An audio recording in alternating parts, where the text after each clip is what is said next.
মানুষ কতটা জঘন্য হলে মানুষকে মানুষ ঠকায়, যা আমি আমার হাজব্যান্ডকে না দেখলে বুঝতে আমি পারতাম না। সরি, সে এখন আমার হাজব্যান্ড না, তার সাথে আমার সারাসারি হয়ে গেছে। তার জন্য আমি এত কিছু ত্যাগ করলাম, আমার পরিবার, আমার আপনজন, আমার কাছের মানুষ যা আছে সব কিছু ত্যাগ করলাম। তার হাত ধরে আমি তারে নিয়ে বাঁচতে চেয়েছি, তাকে নিয়ে সংসার করতে চেয়েছি, তারে নিয়ে ছোট্ট একটা সংসার সাজাতে চেয়েছি। কিন্তু সে আমার সাথে দুইটা বছর কীভাবে প্রতারণা করলো, কীভাবে কী করলো, সেটা আজকে আপনাদের সাথে শেয়ার করলে। এভরিওয়ান, কি অবস্থা? আশা করি সবাই ভালো আছেন, আমিও ভালো আছি। তো আমি যে মানুষটাকে ভালোবেসে তার হাত ধরে সব কিছু ছেড়ে তার সাথে বাঁচতে চেয়েছে, সংসার করতে চেয়েছে, যেহেতু আমার আরেকটা সংসার ভাঙছিল, আমি কি বলবো ভাই, এগুলো সোশ্যাল মিডিয়ায় বলার কিছুই না। বললে এগুলো না মানুষ হাসাহাসি করবে, এটা ওটা বলবে, যে সবসময় আঙ্গুল কোথার দিকে উঠে জানেন, সবসময় আঙ্গুলটা মেয়েদের দিকে উঠে। কিন্তু কিছু কিছু ক্ষেত্রে কিছু কিছু মেয়েদের জন্য কিছু কিছু মেয়েদের অপবাদ আসে বেশি বেশি, নামটা খারাপ হয়। কিন্তু সব মেয়েরা তো একরকম না, তাই না?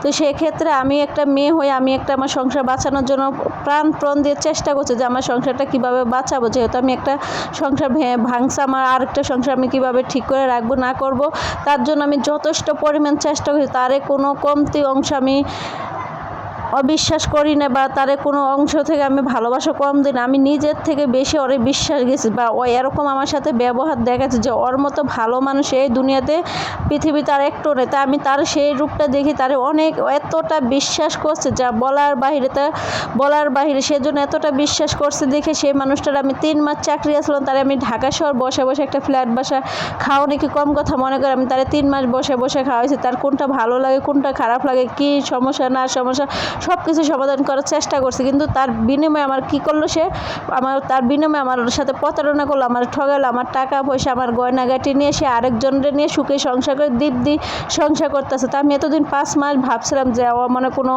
সমস্যা আছে বা কোনো ইয়েতে পয়সা গেছে জন্য আমার সাথে যোগাযোগ করতে এই জন্য সিম বন্ধ করে রাখছে। তা যাই হোক, মনে মনে ভাবছি যখন ঈদে বন্ধ দেবে তখন ওর সাথে যাই দেখা করবো, দেখবো কী অবস্থায় আছে, বিপদে আছে না ভালো আছে না খারাপ আছে।